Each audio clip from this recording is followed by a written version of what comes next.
Hey guys, welcome to Ask Jungle Scout, episode number 15. Today, I'm here with Carrie from the customer experience team. And today, hey Carrie, today we're Hey there, how's it going? I'm doing great. There's always that little bit of a delay there. But today we're going to be answering your top questions all about selling on Amazon. Awesome, I'm excited.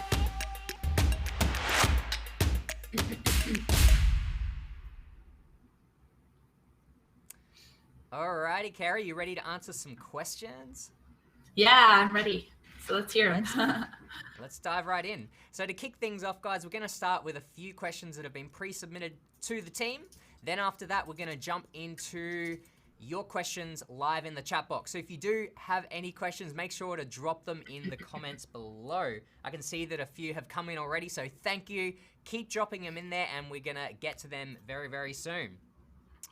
All right, so the first question here is from Juliet, who says, I'm selling a product in Australia FBA, but how do I sell this product on Amazon US? I can see that I can set up an account to do this, but how does my product get to the US customer? Do I have to send my products to the US, or do they ship from Australia? So yeah, the simple answer here is that if you want to sell in another marketplace or sell in the US, you would then need to send your products to the US warehouses. Essentially, they'd be treated differently in terms of where the inventory is being held. That's the same for a lot of marketplaces. There are some, such as in Europe, where you can sell in multiple marketplaces but have your inventory stored in one place. But certainly if you're selling in Australia and selling in the US, you would need to send the inventory to those respective companies. Any other thoughts on any other things that we can note there, Carrie? No, I think you covered it. Awesome. All right, we'll dive into the next question. And the next question is from Ricardo, who this was left, I believe, on the $1 Million Case Study. He says, if I bid $1.75, such as in your example, I get charged up to that by Amazon for every click. Considering that the conversion rate is usually not high, it might be that I easily end up spending $20 to $30 per product bought. How can I actually manage to stay under my ACOS, avoiding spending PPC, more than what I earn? So we'll start with that. It looks like he's got kind of a second question there. So ultimately, the answer here is that you're correct. It's like you can end up spending a lot on. That's where PPC optimization comes. PPC for sure. Essentially monitoring your campaigns. Because yes, if you don't ever look at your listing, if you don't ever look at your campaigns, it is possible that you end up spending $20, $30 per product or per sale when maybe your sale is only worth $20 or something like that. So it definitely can get out of hand, but essentially that's just where you need to manage your campaigns. Keep an eye on the ACOS. If it starts to get quite high, that's when you need to be making some decisions in terms of reducing the bid on those particular keywords, or figuring out if you're bidding on keywords that you shouldn't be, or that aren't relevant to your listing. Then the second part is the same question goes for the $50 max daily. It's okay that you don't necessarily reach the $50 per day, but if you do, it's going to be $1,500 per month in PPC. Do I have to assume that I'm possibly going to spend $1,500 in PPC the first month of product launch? Yes, absolutely. But ultimately, it's really up to your comfort level and how much funds you're willing or able to put aside.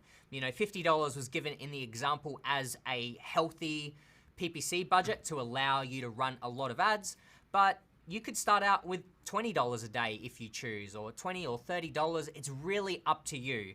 But it ultimately comes back to the first point of, regardless of what your bid is or what your budget is, you need to be monitoring your PPC campaigns constantly, because essentially if they're profitable, then it doesn't matter whether you spend $1,500 or $15,000. If you've got profitable campaigns, then the amount that you get back in revenue and profit is going to be a lot greater than what you spend in PPC. So hopefully that gives you a little bit of an idea. All right. Carrie, do you want to take the next question? Yeah, it's a little blurry on mine. Can you read let's see if I can read it. Or I can read it for you if you like. Can you read it for me? Thank you. Yeah, the question is, you put a temporary product name to get your FN SKU. So this would be when you're creating a listing, and in the future you'll change it to the actual title that you want. However, it's really complicated to change your title, and Amazon really makes a hard time about this. What is your suggestion to do if you're about to launch your product but Amazon won't let you change your title? That's an interesting scenario. Yeah, I've got the answer to this one. Sorry, I have a little cough. So basically, they do, if you just want to go on the back end of Seller Central and change your title, you'll change it and try to keep changing it, and it won't go. The way around this is to do a bulk upload export file. So you can basically go to your manage inventory and then upload, do a bulk upload. And when you upload the spreadsheet method, you're actually able to change the title. So if you need help, there are some videos on Seller Central about how to do the bulk uploads, but that's pretty much the only way that I've found that I've been able to change the title when that happens. So you can change the title, and that's the best way to work around it. Or if you need more help, you can call Seller Central if the bulk upload didn't work, which it always has worked for me, so it should. But if you needed to call Seller Central, they can also help you with that. That's a really good tip, Carrie. Do you have any ideas what scenarios where Amazon wouldn't let you change your title? Because I've never really had that happen to me, because for the most part, if you're a private label seller and you're creating your own listings, you should be able to edit and change your titles at any time. I'm curious, do you know what sort of things might trigger Amazon to not allow you to change your title, or is it just kind of random, like another random Amazon thing? Yeah, I think it's just for some reason on the back end of Seller Central, they don't allow you to change your title very easily. I think it's just like a system situation, but I haven't seen any times where I've not been able to change they just make it a little harder for you. So yeah, the spreadsheet upload is the way around it. I haven't found any. I think they don't want you to change it a ton, but when you're really trying to optimize it, you kind of need to. So that's why the bulk upload is the workaround. So that's what I would recommend. But yeah, I haven't had any problems not being able to change the title. So awesome. Very nice. On to the next question, and this one is from Mark. Thanks for submitting this. Is there an easy way to exclude sending review requests to buyers that have been refunded? And so what Mark is referring to here is a brand new feature that we launched just last week. If you haven't checked it out, this is an amazing tool to help you get more reviews for your product listings. And so it's a Chrome extension tool, which essentially with a click of a button allows you to sort of bulk request reviews through Seller Central. And so what Mark is saying is, can you exclude sending review requests to buyers that have been refunded? And the answer is, to my understanding, yes, you automatically, or essentially the tool automatically excludes people that have been refunded, because it essentially, if I come over to Amazon here, let's see. So this is what it looks like when you've got the Chrome extension up here. Essentially, this button will appear. We're inside of Seller Central, manage orders. Here's all of our orders. If the order is what do you call it? If it qualifies for receiving or if it qualifies for you being able to request a review, then this button will appear. Or it's basically only orders between 4 and 30 days, which is why I believe these three here are, this one here, for instance, is 21 hours ago, so it's not eligible. This was 2 weeks and 3 weeks ago. I think these are ones that we have already requested. But essentially, you can do it individually here. You just click this button and it will request a review from that shopper, or you can click this button and that will do all of them. But essentially, if an order has been refunded, that is basically already flagged in Amazon's system as not being eligible for a request, and therefore this button won't appear. It will look like this. It'll say that it's ineligible. So yes, by default, it will exclude anyone that has refunded the item because Amazon has already got it set up so that it's ineligible for that. So hopefully that one answers your question. Kerry, have you had a chance to try out the new tool? Yeah, and it's been awesome. We got, I think the first time we pushed it, we got 9 reviews that day. So it was pretty awesome. So yeah, it's working pretty well for us, and it makes it a lot easier to just, instead of having to go in and press every single order and wait, the certain amount of time and make sure it remembers. So yeah, it makes it a lot easier. Yeah, I would go in before that and I was manually doing it, but I wouldn't get through all of them. I mean, I really should have, but it was like, it's just such a tedious task to go through one by one, for sure. Yeah, we had a VA doing it, so it's, That's a good VA but, job. yeah, it's a good VA, but now that you don't need it if you have a button, so it makes it a lot better. Exactly. Awesome. Yeah. All right. So that covers the questions that we had pre-submitted. Next, we're going to jump into the chat box and start answering some of your questions. All right, I'm going to try and go from the bottom here. All right, I'll let you take this one, Kerry. Justin asks, where would you go for product photography? Is Fiverr recommended? All right. I actually would recommend the Jungle Scout market. I actually started out at Jungle Scout working in the Jungle Scout market, and we basically pre-vet all the freelancers. So I was looking through all the applications. They had to show examples of their work. They have to go through a process to be able to offer their services on the Jungle Scout market. In addition to that, we hold money in escrow so that the freelancer doesn't get paid until they deliver the services to your satisfaction. So there's just a higher level of customer service in the Jungle Scout market. So I would highly recommend Jungle Scout market. I have used Fiverr in the past, and even if you have, some concern after 3 days, they just mark it complete and then they get paid. So it's kind of frustrating. It's like, no, wait. So Jungle Scout market is the best place for any freelancer type things. And product photography is great. Also videographers, that's going to be a huge one. There's some really great ones that I've used from Jungle Scout market. So that is where I would recommend you go. Cool. And then I'm just seeing that as kind of like a follow-up to that, Justin also says, or would you start local? And, I'd say you absolutely can. But I definitely like the Jungle Scout market because, like Kerry was saying, these guys are kind of vetted and they understand Amazon and they know the requirements for main images and all of the different Amazon requirements. So they are properly vetted for that. But I don't see anything wrong with going to a local photographer, someone that you know and trust or has good reviews and so forth, because they can do a good job as well. For the sake of giving you other options, Amazon does have an option where you can actually get them to take photos of your product. I think it's about $60 and you get a few images from there. I think we've tried it with a couple of our Jungle Scout products, and it might depend on the type of product, but some of them haven't been great quality.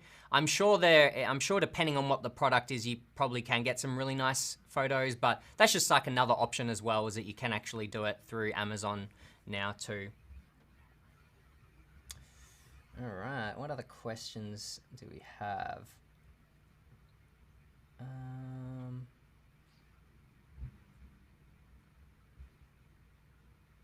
Oh, this is an interesting one.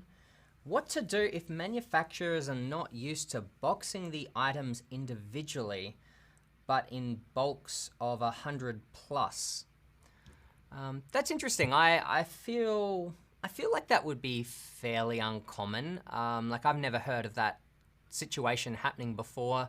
Because certainly to ship these products, manufacturers will put them in groups of 50, 100 or whatever into a box in order to ship it. But usually the individual item should have some form of packaging, whether that's a box or a plastic bag or like whatever else. Have you ever come across anything like this, Carrie?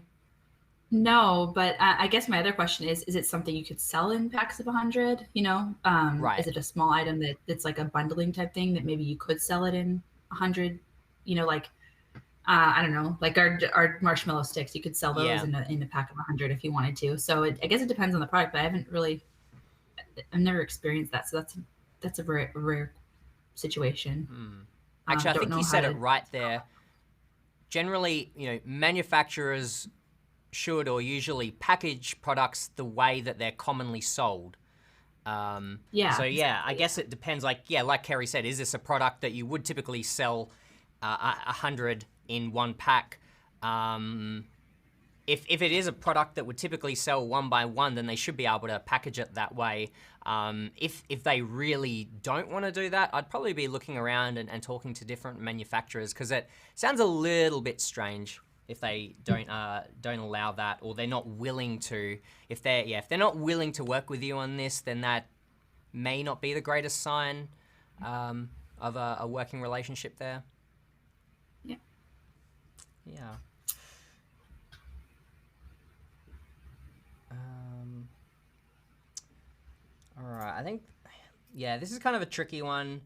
Sunshit says, will it be fine to edit the name on your utility bill for new sellers whose account gets suspended just after registering because the utility bill is not under my name? Okay, so you're using a utility bill to kind of like verify your identity and so forth. This is, when it comes to like registrations and accounts being suspended and so forth, that's definitely something that's a little bit out of my league, unfortunately. I'm sorry to hear that you've had trouble with that.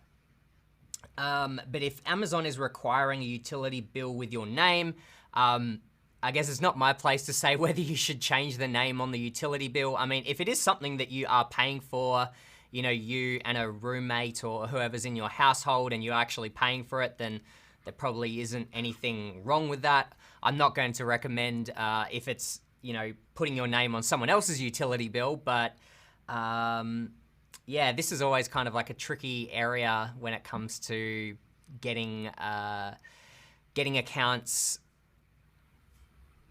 registered after a suspension. I feel like I have heard a few more cases of this type of thing happening recently. Would you say the same thing, Kerry, where Amazon's being a Yeah. little bit stricter in terms of who they're Yeah, they allowing to are. sign up? Yeah, because even I was trying to do another account, and this was a challenge. But the question, I wouldn't edit it. That's probably a bad idea. But can you change the utility bill to your name? Sometimes you can Right. transfer and change it to your name. So that would be the best way to do it, is to contact the company and have it changed to your name. Even if you're with your family or roommate, just put it in your name, and that would probably help the situation. But I don't recommend kind of fraudulently changing the name, because Oh, that could get right. you Yeah. suspended as well. So yeah. I was assuming, the question was just changing the name on the actual account. But yeah, I definitely wouldn't recommend like photoshopping the bill or anything like Yeah, that. exactly. For Yeah, so I sure. wouldn't. I mean, that's kind of how I interpreted it. Like, edit the name on your. Yeah, I would say get Okay. it changed from the actual That's definitely not something we're company. going to endorse. No. But yeah, again, I guess sorry to hear that you've had trouble with that. I have heard other people have had success after being suspended and then trying again. So I have heard success stories of people trying again after being suspended, like you. So fingers crossed and good luck. It can, I feel like if you continue to try, you should be able to get registered. All right. Shout out to Rob. Thanks for sending in a question. Yay. Rob's a Finally got loyal my follower, so thank you. yes. Finally got my product to arrive at Amazon 2 weeks ago and have had good sales so far. That's awesome. Have got a few keywords ranked in the top 10 already. Thanks, JS, for showing me how this all works. Love it. Awesome. That's great to hear. There wasn't a question there, but I'm glad to hear about your progress. It's been really kind of cool hearing your story unravel as you've been joining us in these live streams. So awesome work, Rob. Keep it up, and excited to kind of hear how things continue for you. Da, da, da, da. All All right. So Sean asks, how can I make sure the product I find on Alibaba is not something that is the intellectual property of a company or someone else? I don't want to rip another company off and just stick my name on it. That's a good question. What are your first thoughts, Carrie? I think you had the website name that you can go and check, right? There were some resources that you had last time that we did the Ask Jungle Scout, but I'm blanking on the websites. But yeah, I would do Google searches and make sure there's no patent on there, because that's what I've done in the past is I've just done Google searches, and there was a collapsible water bottle I thought was a great idea, and I looked in it. It definitely had a patent on it, so I wasn't able to source that, but it was just a simple Googling to find that particular product. So just do a little bit of snooping around, and you'll be able to find the patents via Google, really. I mean, that's typically what I do if I'm like looking at a new product idea, is just kind of do some Googling, add the word patent or trademark at the end of a Google search for that product. And usually if there is something, it will come to light pretty quickly. Mm-hmm. But I guess the proper answer is that there's two different directions you can go in. There's the quick and dirty way, which is what we're talking about. There's like a few websites that you can look at. So Google Patents is one for patents. The USPTO website for trademarks. I think there's another one called Trademarkia, trademarkia.com or Trademarkia. All these websites, you can look at like patents or trademarks, and then, as Kerry mentioned, just typing in the name of the product and then adding the word trademark or patent at the end to try to find out if there's any intellectual property there. That's the quick and dirty way to do it with no money, and you can do that very, very quickly. But if you want to be absolutely certain, then the best way is to, hire an attorney or hire some, professional advice or someone to be able to dig into this properly. So that's probably the only way to be absolutely certain. So you can decide which direction you want to go in. I prefer to kind of start with the free, quick and easy ways, because I tend to find that if there is a patent or trademark, it usually comes to light with a few Google searches, but there still is a chance that you've missed something potentially. So up to you which way you'd like to go, but that's, I guess, what I would say.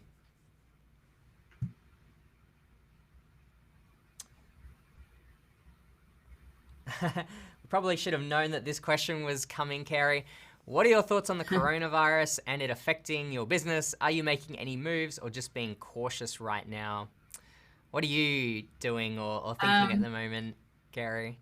I guess it's funny because I saw that somebody wrote into customer service the other day about this, and I was like, I haven't really thought about it affecting shipments. But I mean, when you think about it, people are going to be staying home sick from when they're, going into the factory. And so that might slow down production. So there might be some extra time that's added on to your shipments. Also, I was thinking about going to the Canton Fair in May, so that might be on hold for now. So, I guess I haven't really thought about it other than it really slowing down production a little bit and maybe making, adjustments for some extra time. Especially because I think they actually added some more time to the holidays that they just had for the Chinese New Year. So they're not even back until I think February 10th is when I think that people are coming back. So that's just maybe a slower time frame. So maybe getting in those orders a little faster than you thought you needed to would be a good idea. Yeah. So I'd say the best thing to do at the moment is the latter, which is just be cautious at the moment. I don't think it's worth kind of freaking out and making sudden decisions to, I don't know, like stop all manufacturing in China and go elsewhere. And like, I don't think it's the right time to make big decisions like that. I think it's a matter of like, just being cautious and just watching how this plays out, because no one really knows yet what sort of long-term consequences there will be. At the moment, is it frustrating for your business? Quite likely, it probably has a temporary effect at the moment, whether it's slowing down production or shipments. So yes, it probably affects you at the moment, but I'd say long-term, looking at your business, I think it's better just to kind of continue writing this out and seeing how it plays out before making any big adjustments to your business. Because I heard Greg say this the other day, and I thought it was a really great point that there is always going to be something when it comes to business or your business. There's always going to be something, whether it's like Amazon changes TOS or some kind of delay. Now it's kind of the coronavirus, which is definitely very serious, but there's always going to be something that will affect your business, and it never, you just kind of have to watch things and adapt over time. But yeah, I wouldn't make any rash decisions just yet. I just continue to watch it. Yeah. Just preparation, and that's definitely true. I mean, even just with the taxes, we had to kind of readjust with taxes increasing the last year, and just there's always going to be something. So for sure, that's really good advice. Just I think that's why I'm not putting a huge emphasis on the coronavirus, just kind of adapting and kind of moving forward, and just how can we continue to keeping on, I guess you could say. Yeah, exactly.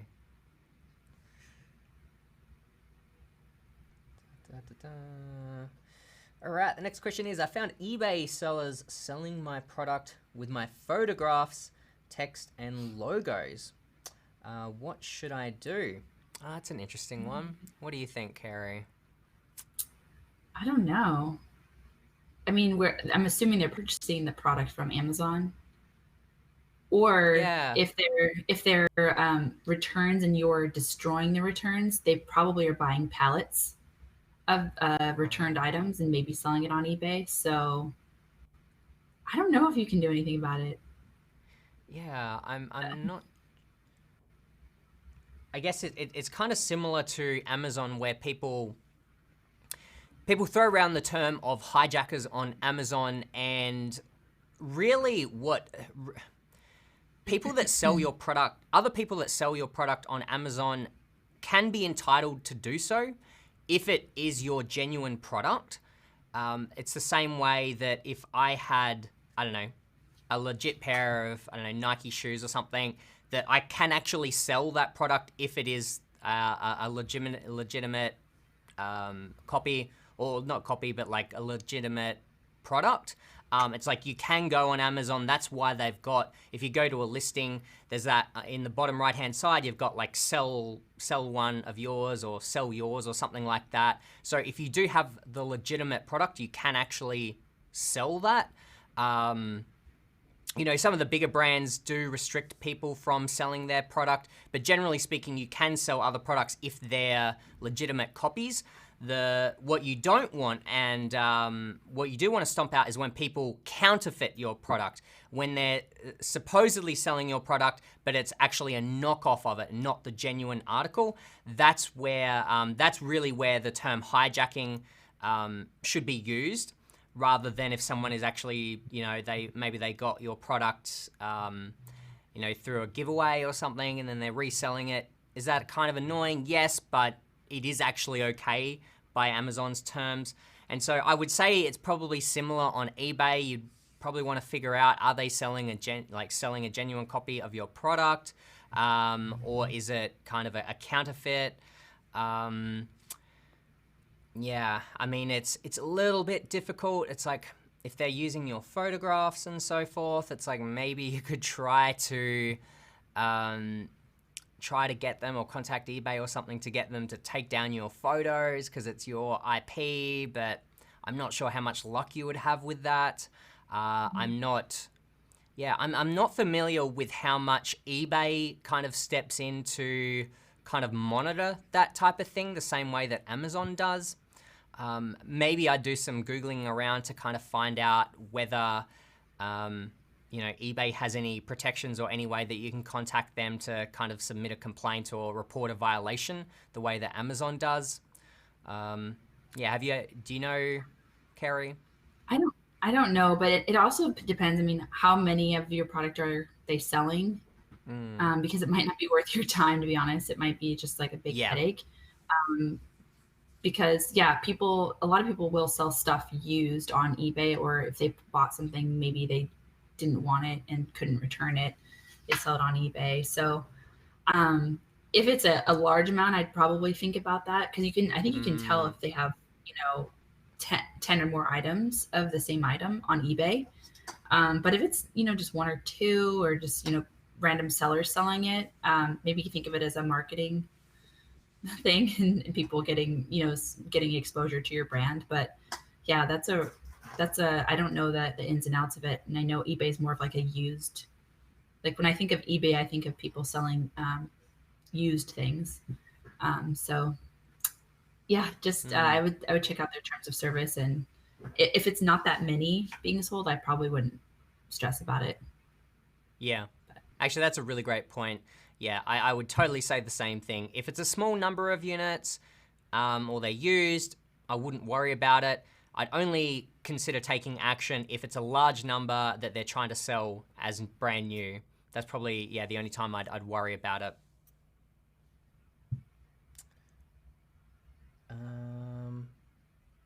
Let's see. Here's a question from Zara. He says, "Hi Lenny and Carrie, I bought the yearly JS subscription. That's awesome. And was wondering if JS would be able to assist me with ad campaigns and give any advice to boost sales on my products on Amazon. Thanks." In fact, we do have a lot of content on this. Where would you recommend Zara goes, Carrie? I think I would recommend first to go to the Jungle Scout Academy. That's on our site. There's some things about optimization and launching your product and just exposing your products more. We also have some great stuff on YouTube that's just free. But within your actual subscription, there's so many great videos, and Lenny's team is constantly putting out great content. And I believe we've got some new videos in our A to Z course, which is launching a product from A to Z in the Academy. And I think Lenny, those are coming out soon, I believe, right? I think there's a lot of great content coming. We're constantly producing more and more content in there, and yeah, so that's what I would recommend. Just the optimization and launch in the A to Z course. It'll show you ways to optimize your listing a little bit more, and then also just some new kind of marketing ideas to launch your product, or just even if you've already launched it, to keep the sales coming. So that's definitely, those are some places I would definitely start. So yeah, I'd really second that. And so I can speak specifically to the advertising section, because if well, firstly, you do have access to Academy because you're a JS member, which is awesome. Currently, the PPC section, or the Amazon sponsored ads part, hasn't been added there, but we're actually editing all of those videos at the moment, so those will be going up there very, very soon. In the meantime, there's a couple of things that I'd recommend. First, I'd recommend going through the previous module, which is there, called Optimizing Your Listing, because it's a very good idea to optimize your listing as best as possible before starting your PPC campaigns, or in conjunction with that. The more optimized your listing, the better your ads will perform. So if you haven't already been through that, I'd go through that one, as Carrie suggested, optimizing your listing. And then the next option is, the PPC section will be uploaded fairly soon. But in the meantime, you can actually go to our YouTube channel. You could just type in PPC, or if you go to the $1 Million Case Study, you'll see a playlist for the $1 Million Case Study Season 4. In that one, I think might even be 2 episodes, but Greg and Rolando go quite in depth in how to set up PPC campaigns, and then how to also optimize your ads once they've been running. So that's another great resource as well. In the meantime, just before we get the PPC module added to Academy.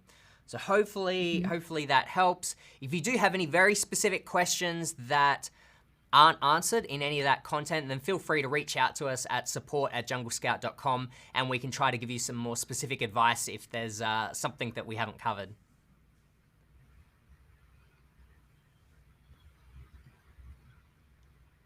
All right. Betty says, "What are your thoughts on a product that's a 5 opportunity score, medium demand, medium competition? Have you ever launched a product like that?" What would you say, Carrie? Yes, I actually have launched a product like that, and the opportunity score is kind of like a gauge. I always take a look at the opportunity score, but then I look at the demand part. is the product selling at least 3,000 units in the top 10? So you can see the number of sales, like the monthly sales, and I add that up. Make sure it's at least 3,000. It looks like if you have medium demand, then that's probably much higher than 3,000.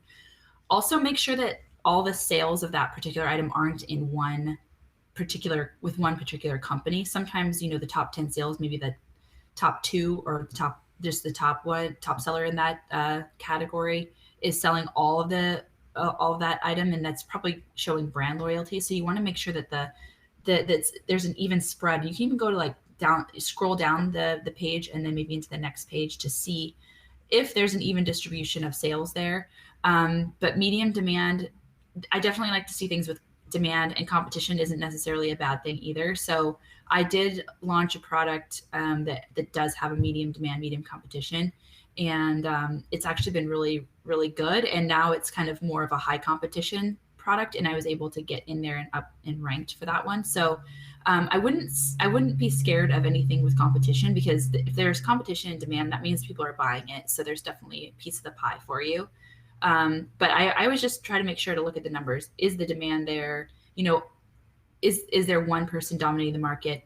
What are the reviews look like too? Is it thousands of reviews, or are there some people in the top 10 that maybe have less than 100 reviews? It's just a little bit easier to get in there if you see that. But I wouldn't say you can't do it. There's a lot of marketing launch strategies that you can use to really boost your rank. So yeah, as long as you have some strategies in place to get yourself ranked, and you have some, maybe a little bit more money to spend on PPC and things like that when you start, then it's definitely a doable thing. And yeah, don't be afraid.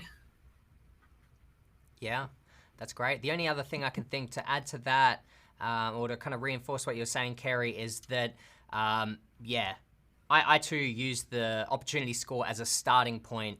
I would never give a recommendation of like, yes, launch this or don't launch this based purely off of the opportunity score. Even if it was like a 10, you really do need to kind of dig in deeper. Like Kerry said, see how the demand and how the reviews are kind of spread out.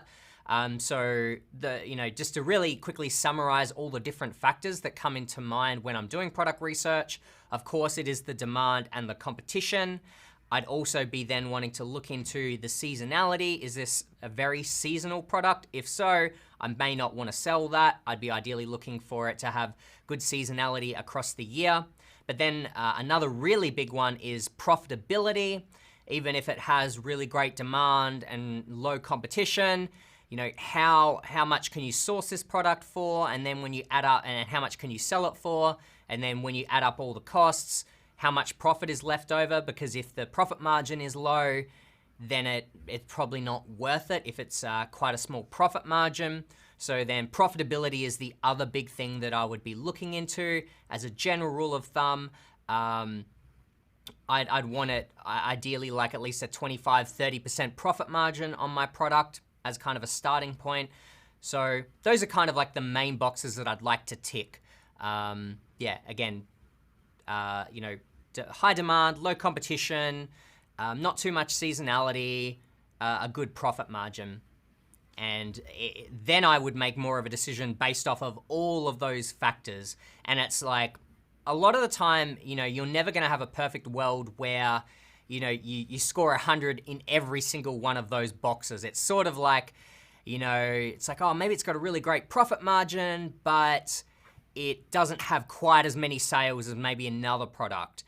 Or maybe it's got a good profit margin and lots of demand, but it's a little bit more competitive than, another product. So it's going to take you more of a marketing budget to get going. So usually in the real world, it's going to be, you're going to be trying to tick as many of these boxes as possible, but usually it comes down to you deciding which things are most important, or it's like it kind of ticks, you want to find the product that ticks most of the boxes. So hopefully that gives you a bit of an overall picture at how I think about product research.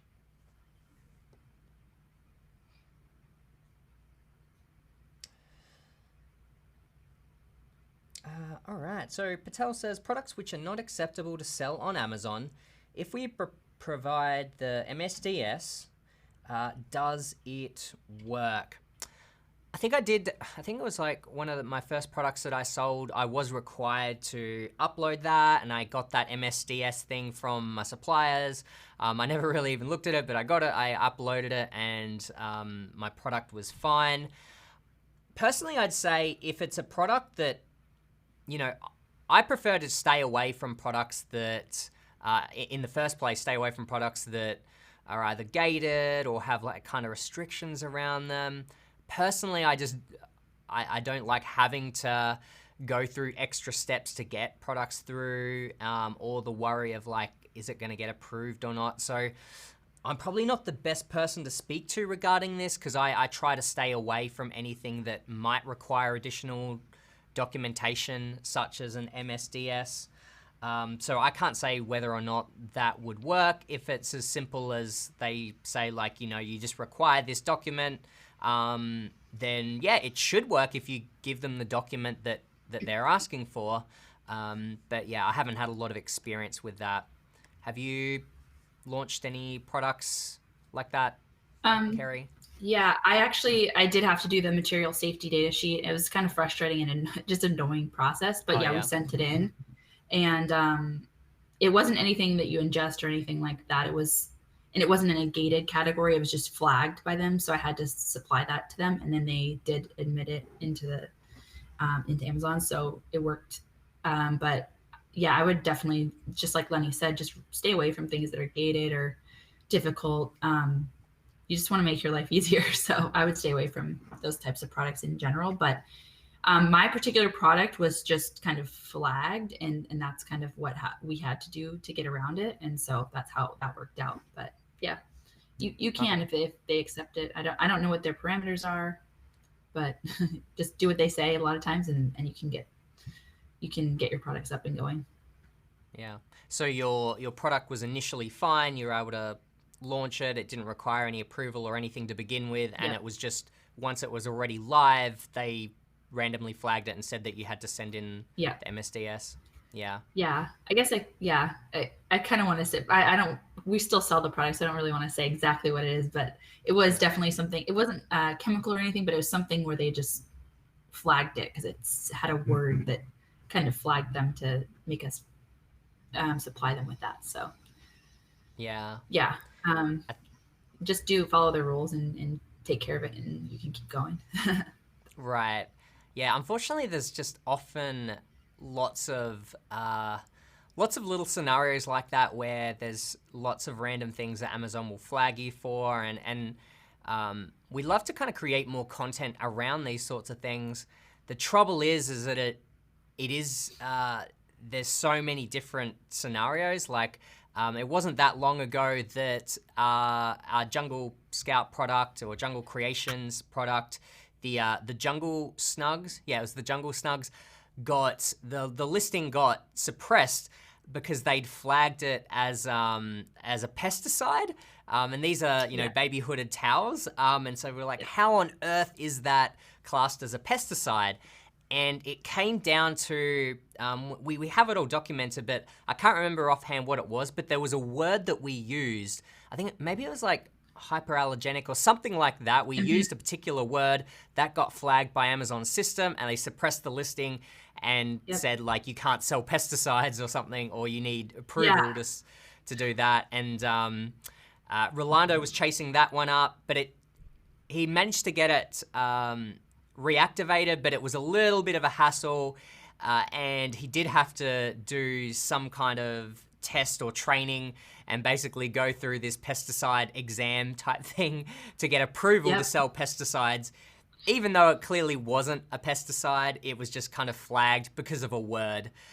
So unfortunately, you may come across situations like that, and I guess it's just a matter of following the steps.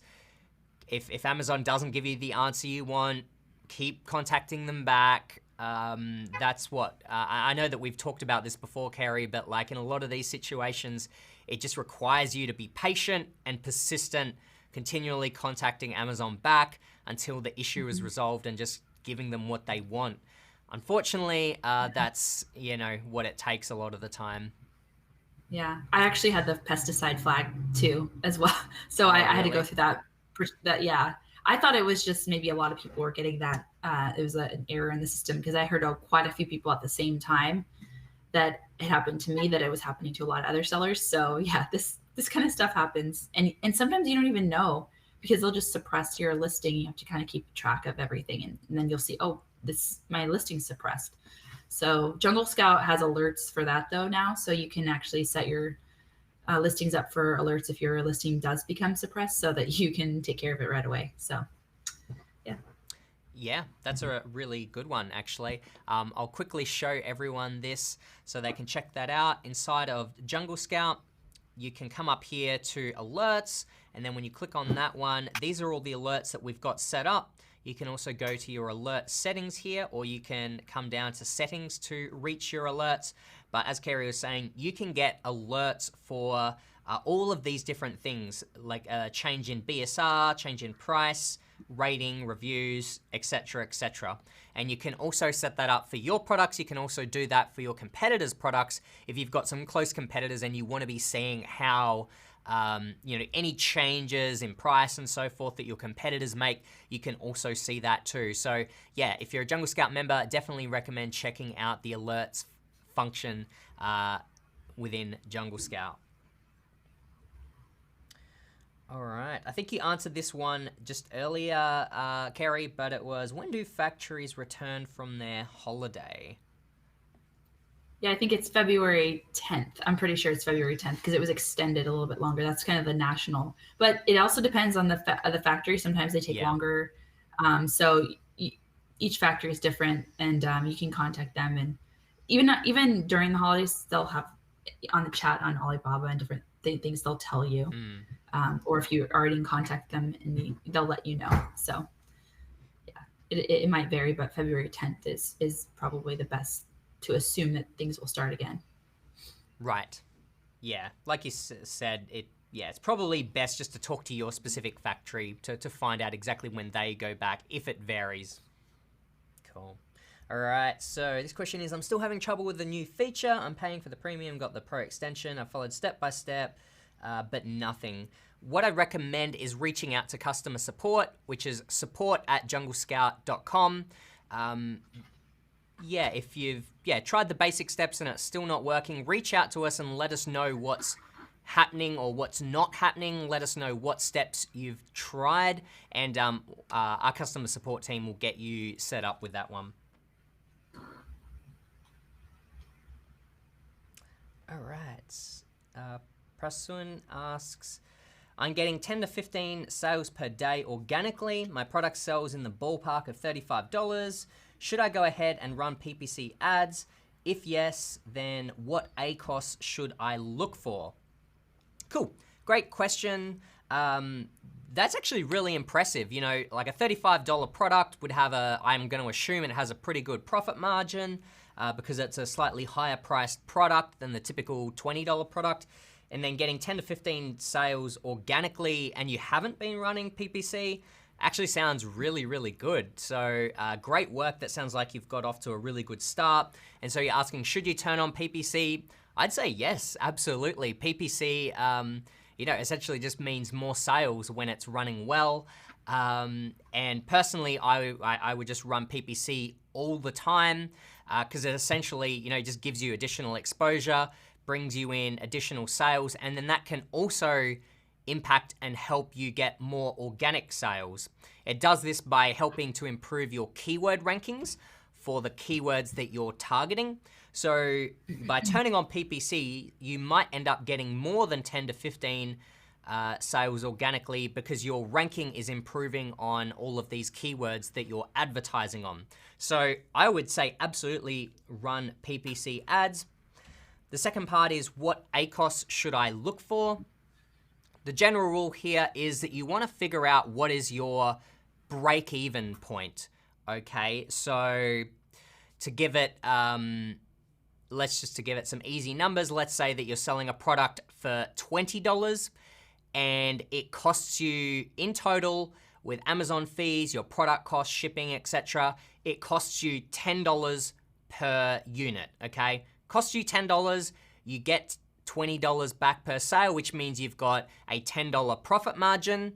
that also means that your break-even ACOS is 50%. So you can spend up to $10 or up to 50% of your sales price and you're still breaking even. You're not losing any money. So as a starting point, I would say you want your ACOS to be up to your break-even point. So in my example, you could have your ACOS up to 50% and still be making money, or at least breaking even. You're not losing any money. Now, that being said, there are occasions where you might be okay with going past that break-even point and losing a little bit of money. One of the examples, or one of the reasons you may do this, is for the sake of helping your product rank higher on those search terms. So you might be sacrificing a little bit of money in the short term, losing a little bit of money per sale, but you're doing it for the sake of ranking higher for those keywords, so that in the long term, you're getting more sales organically. That's an example of why you might be okay with going past that break-even ACOS, but for the most part, you would want to keep it under your break-even ACOS. So that's the first thing I would do, is calculate your break-even point. Yeah, and then I would use that as your target ACOS and trying to stay underneath that. But again, great work. It sounds like you're doing really well organically, and I suspect that PPC is really going to help you out. So I'd recommend turning that on. Would you have anything else to add to that one, Carrie? No, I think that's awesome that they're selling 10 to 15 just organically. That means you chose a good product. And so yeah, PPC is just going to keep that going up. So yeah, good job. Awesome.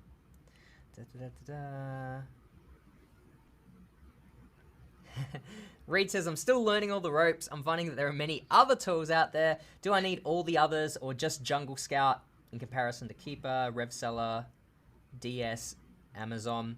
We're probably going to be a little bit biased, but we have been working very hard in the past year, adding more and more functionality into Jungle Scout to deliver the best all-in-one tool that we can. We believe that we've got all of the critical functionality that you need, whether it goes from like finding a product to finding a supplier to then doing keyword research to then tracking all of your sales and profit information. We've got a tool in there to help you with your inventory, because that's like a very important aspect when you're selling.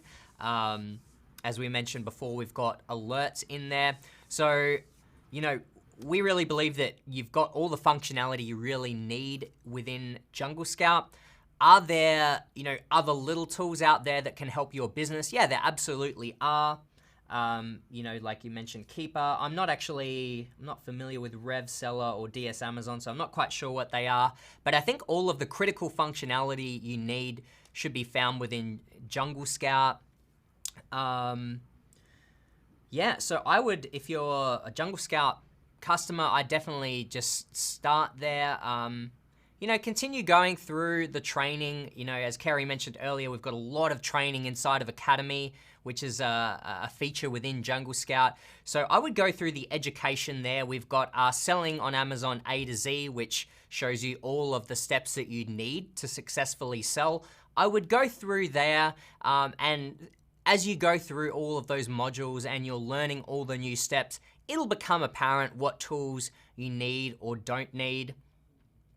Probably the only other thing that I can leave you with is just to learn one thing at a time. If you're just starting out, I wouldn't be worried about PPC or anything else. If you're just starting out, your only objective at the moment is to focus on product research and finding a profitable product. Don't worry about, shipping or any of these other things. It can become very overwhelming if you're trying to learn everything all at once. That's the quickest way to get discouraged and be like, wow, this is too much for me.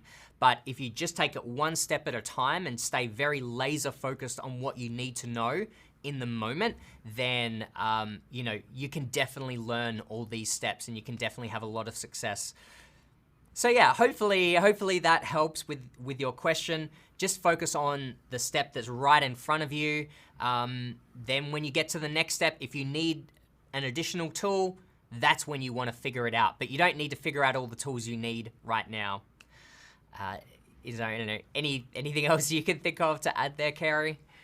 I think you covered it. Yeah, we've definitely worked really hard to make this an all-in-one tool. We're also, we're always innovating and coming up with new things. And you also don't want to just spend all your money on different tools when you have a tool that has all-in-one, because you want to spend that money towards, actually buying your product. We also have that education, like Lenny was saying, which is extremely valuable. People give the same content and charge you $5,000 for it. So you're going to get the content that you need and the instruction that you need to get your business started too. So I definitely think that you're doing great with just Jungle Scout, and obviously we're biased, but I love Jungle Scout. It's how I started out. So yeah. Yeah, absolutely. Second, all of that. I was also a Jungle Scout customer before I started at Jungle Scout, so it helped me with like finding my first products too. All right, Zara asks, does JS offer a course, as I'm truly fascinated by the video content and the app itself? Also, can we join your Facebook group, or is it private? Great question. So we do actually, this is actually kind of a brand new thing that we launched just earlier this year, but we do have our own course led by Greg, who, if you don't know, he's the CEO and founder of Jungle Scout, but also an incredibly successful Amazon seller who's been selling for a number of years. But that's called the Freedom Builder Bootcamp. That's our official paid course. Currently, the doors are closed. We want to make sure, one of the key things with that is to have more personalized one-on-one support. In a lot of senses, you can find a lot of this education out there, even on like our YouTube channel and elsewhere. You can find most of the education out there, but one of the key things that we would hear from people is that they wanted that more personalized hand-holding as they're going through the process. There is also exclusive content in the bootcamp as well, but we found that people wanted that additional kind of hand-holding, so we've got live coaching in there. But in order to be able to give that to people, we did have to close the doors for our first sort of cohort of the course. We are looking to reopen it again. I'm not sure when that will be. It's gonna be, I can't really say just yet. We're still working with like the first group of students going through that. We've had like a lot of great feedback so far. So keep an eye out. In the future, we will open the course again, but it's not open currently. But what I would leave you with is that we do have a lot of great free education on our YouTube account. On our YouTube channel, we've got the $1 Million Case Study, which does go really in depth into a lot of different, into all of the steps. As Carrie mentioned earlier, we have the Academy within Jungle Scout. So if you're a member, you can access the Academy, which has a lot of great free content all included within your membership. So I would start there for certain, and that will definitely get you started. In terms of the Facebook group, you can join our main Facebook group is called FBA Competitive Edge. You can search for that one on Facebook, and you can join that one for free. Just request to join that one, and one of our admins will let you in. And that is a really great resource as well. We've got, I think, like well over like 50,000 members in there, and they're all very, very active and very, very willing to like help each other out. So there's like lots of questions in there that, when we don't know a question, quite often someone else has experienced it and is able to answer it. So that is actually a really great resource that I'd recommend you check out, and it is free. All right, Robert says, my product idea has an average reviews of 344. Is this considered too competitive? What do you think, Carrie? It's definitely more competitive if the average is 344. But again, if you look at the actual reviews in maybe the top 10, and you maybe see some that are under 100, that could be an opportunity for you to get in there as well. But in general, I would say this is definitely a more competitive product. So if it's your first product, you might want to kind of find one with a little bit less competition. But again, if there are some items being sold in the top 10 with less reviews and they've actually got some good sales, you know, you can consider that as well. So what do you think, Lenny? Yeah, I'd agree that this is starting to lean towards the more competitive end that I'd prefer to stay away from. And then, as I mentioned earlier, it's like generally you're not always going to tick all the boxes of like, yep, really high demand and really low competition and no season or low seasonality and a really great profit margin. So I said that, like, you know, often you'll want to try to tick as many boxes as possible, but you may not be able to tick every box. When it comes to that, competition is usually one of the boxes that I try not to compromise. Like, you know, if I had the choice between a product that had really high demand, but it also had, you know, slightly higher competition, as in your situation, versus a product that maybe doesn't have as much demand, it maybe only sells 150, 200 units per month, but the competition is lower, I would opt for the one that has lower competition and lower demand than the one that has high demand and, you know, higher competition. For example, if I had to choose, I would rather give up a few sales per month for a niche that has lower competition that is going to be easier to rank for. This is just me personally.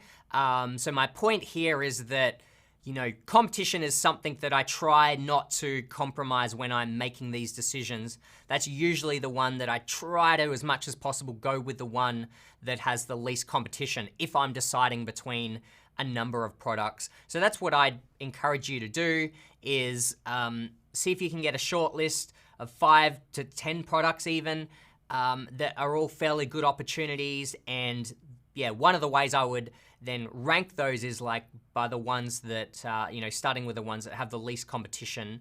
Yeah, that's probably the only other note that I could add there, Carrie. Okay. Cool. All right, another question from Roberto who says, how do you prepare for Q4, Black Friday, and Christmas? Also, the start of Q1 with Chinese New Year. How do you prepare? I mean, the simple answer, or like, you know, the simple answer is just get lots of stock in, or like good inventory management. That's really the key, because like one of the hardest things to do is to make sure that you've got enough stock at that time of year. If you've got the benefit of having sold in previous years, then that's really great, because you could use our sales analytics tool inside of Jungle Scout and see historically, like, how much did I sell in Q4 last year or the year before? And then that gives you a really good gauge as to how much to forecast for this Q4. And then, you know, essentially I would just make sure to order that inventory well in advance of Q4 so that you've got it in there already, because typically shipping times get really drawn out and take you know, a really long time in Q4. So yeah, that's, I don't know, for me that's the main thing when it comes to Q4. Make sure you've got your inventory in there well in advance. What would you say, Carrie?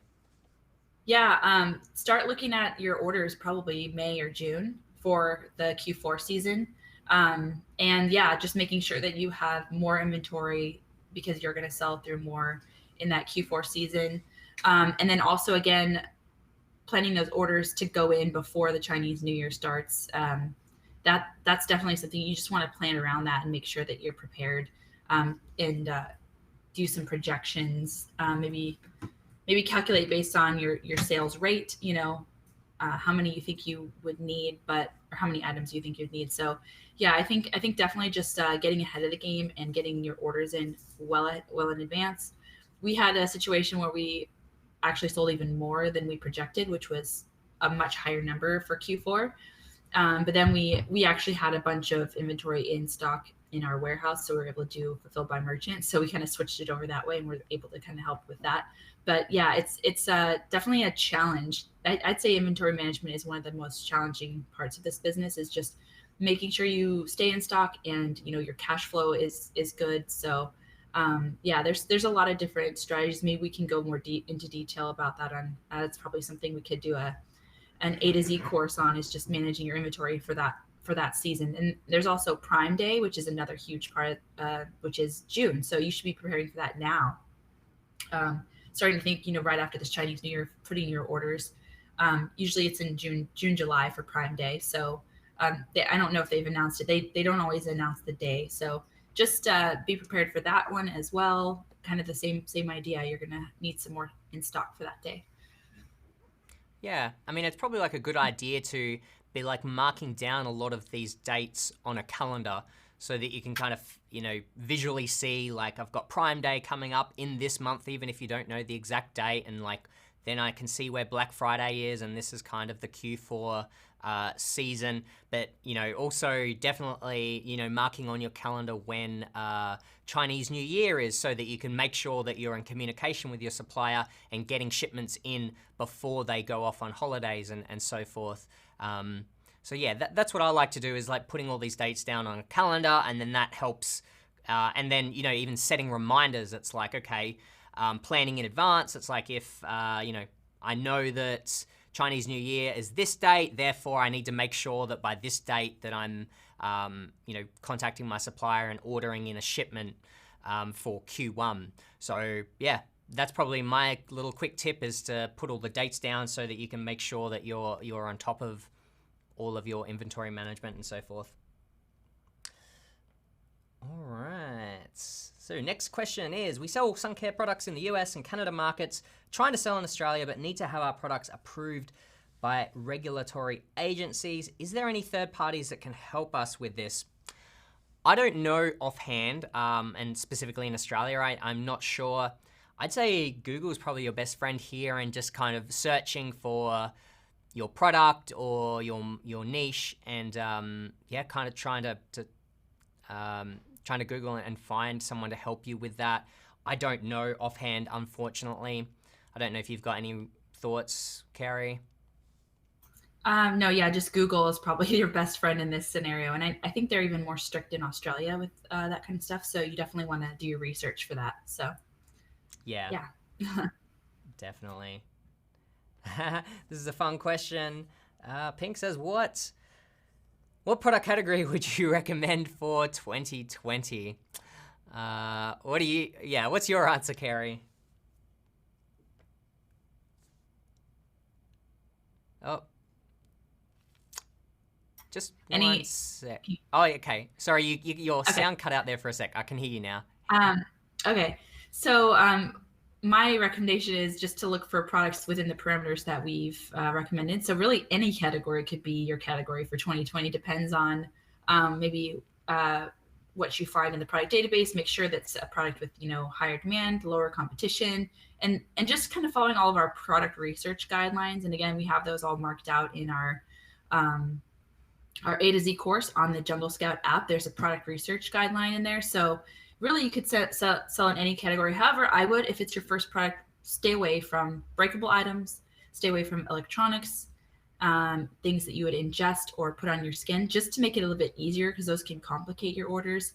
Also, stay away from seasonal products when you're first starting out, because you're going to have a huge learning curve when you're starting out with your first product, and you don't want to have any of these other issues kind of come into play. Maybe your stuff comes broken or the electronics don't work. You want to just make it as easy as possible so that you can learn all the other ins and outs of selling on Amazon.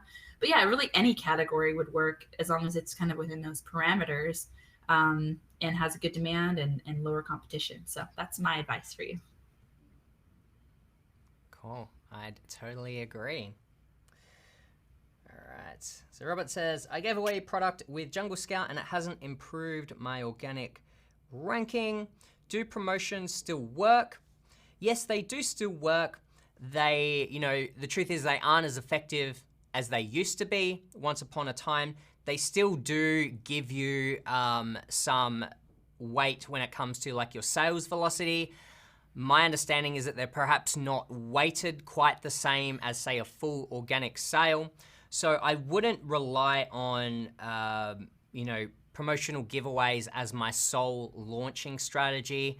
I still like to do a few units there just to help a little bit, but I wouldn't put all my eggs in that basket. I just do it as kind of like a supplementary thing, with other things such as like PPC or using Amazon coupons and that sort of thing. But I think it does help, but it's not as effective as it once was. I don't know. Do you have anything to add to that, Carrie?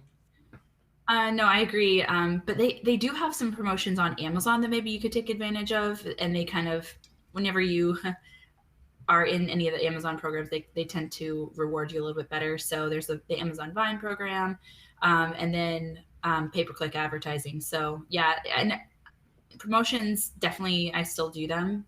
And there's a bunch of different ways that you can do it. And, jump send is one of the ways that we do it. So I kind of like to do a bunch of different things. I'll do all the things that you can to get your organic rank going, and then kind of decide which one's the most profitable for you and focus on that one. So yeah, but it definitely, Amazon is making it a little more challenging for that currently. Yeah. And if you're a Jungle Scout member, then definitely check out the launch section within our academy, because there's like a whole bunch of ideas there in addition to promotional giveaways to kind of help you launch your product. So I'd recommend like checking out that module and the lessons within. Alrighty. All right, what's this one? I get better results from product search than from the extension. The extension does not have sales or many categories filled, while the product list has it all. Why is this? I get better results from product search. I'm assuming that's referring to the product database inside of our main find product section. The extension does not have sales or many categories filled. It might depend on the category that you're looking in, because unfortunately there are some categories on Amazon that essentially Amazon doesn't give us enough information, or doesn't allow us to access the information, and therefore it might be like grayed out, or you can't see some of the information using the extension. And unfortunately, that's just like due to what we can get from Amazon. So you might find that maybe you're looking in one specific like market or category, and unfortunately that category doesn't allow us to get all of the information back. So that might be the reason here. What I would say, if you've got a very specific example, which it sounds like you do, I'd recommend maybe reaching out to us at support@junglescout.com and telling us the ASIN or the search that you're looking at and what you're experiencing, what you just said here. Send us in that example and we can do some troubleshooting to figure out why that might be happening. All right, so we'll wrap things up today with this final question. What is it? So, Queen says, is it okay if my product is less than $10 with a high profit margin, or should I be looking for something a little more expensive to cover other costs? What do you think, Carrie? We usually recommend staying kind of above at least $18 because of the profits. So I mean, I guess it depends on. I mean, if the product costs maybe 10 cents, that might possibly work for you. But I would recommend selling something with a higher price point and higher profit margin, just because you're going to have to do the same amount of work for a lower selling product as a higher selling product. So it's definitely a much better choice to kind of go with a higher priced product that is within the $20 to $50 range is a good place to begin. And yeah, I think it might be harder to actually make a profit once you do the pay-per-click advertising and all the marketing and everything that you do for that $10 product. Usually you end up not being able to make any money. We do have our FBA product calculator in the product database and on the extension, so you could calculate stuff there to figure out what your profits would be. But again, you got to include the pay-per-click advertising in there. So yeah, that's my recommendation, is to kind of go for a higher priced product, unless it's, a really, really 10-cent product, and you're going to make a good amount of money on that particular product. Yeah. Yeah, I'd second everything you just said. I would only go for that if it's ridiculously cheap, like in the 10, 15, 20 cent kind of range, or if you can bundle it successfully with something else to kind of get that price up, ideally to like $15. I think anything less than $15, like Kerry said, above 18 is better, but I would, at bare minimum, want to get past the $15 mark. Sometimes you can find good products under $10 and look at the frequently bought with and see that, if people are commonly buying it with something else, you might be able to bundle that, which makes you unique and stand out from the competitors, and it also gets your price up. That doesn't always work because maybe with that item, people don't want to spend more than $10, but that's just one idea. But yeah, if it's not one of those scenarios, then I would probably look for something that is higher priced. Alrighty. Imran says, hi, Lenny and Kerry. Hi, thanks for joining. I know I did say that was the last question, but one just dropped in. So we'll try and answer this one and then we will wrap things up. We appreciate you guys joining us. And just real quick, if you guys have been getting some value from today's episode, could you do us a big favor and give us a thumbs up below this video? That helps us know that you're enjoying these episodes and are getting lots of value from them. So if you wanted to do that right now, that would mean a lot. Thank you in advance. And so the final question is, it goes to show you launch with enough oomph as possible will cost you a whole lot that the so-called gurus claim. 500 items is a drop in the bucket. I'm not sure if this is a question. $2,500 to $3,000 isn't enough cash to make this work. I guess it's more of a statement. Is this saying that you need more money than that? You need more than $2,500 or $3,000 to make this work?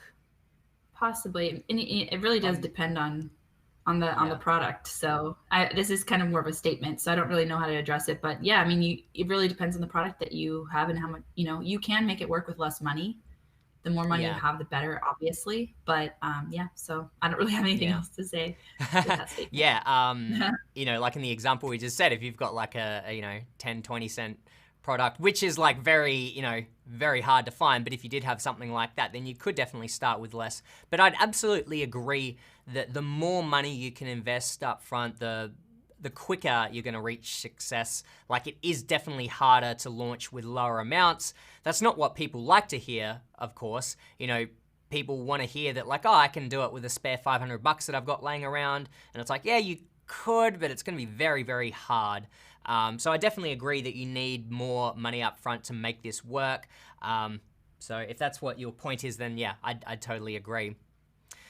All right, so we'll wrap it up there for today. Really appreciate you guys coming on and asking your questions, and hopefully we've been able to give you guys some value. Again, if you haven't already, give us a like below if you enjoyed this episode. And if you haven't, maybe consider subscribing down below, even hitting the little bell icon so that you get notified every time we go live. Kerry, when are we going to be going live next? We'll be going live next Thursday again at the same time. So I'm definitely excited to answer all your questions again next week. So we should be more consistent going forward, and I'm excited for next week as well. Yes, so next Thursday, or every Thursday, we'll be going live at 12 p.m. CST. So make sure to join us to get your questions answered live. Thanks so much for joining us, guys, and take care until the next time. Bye.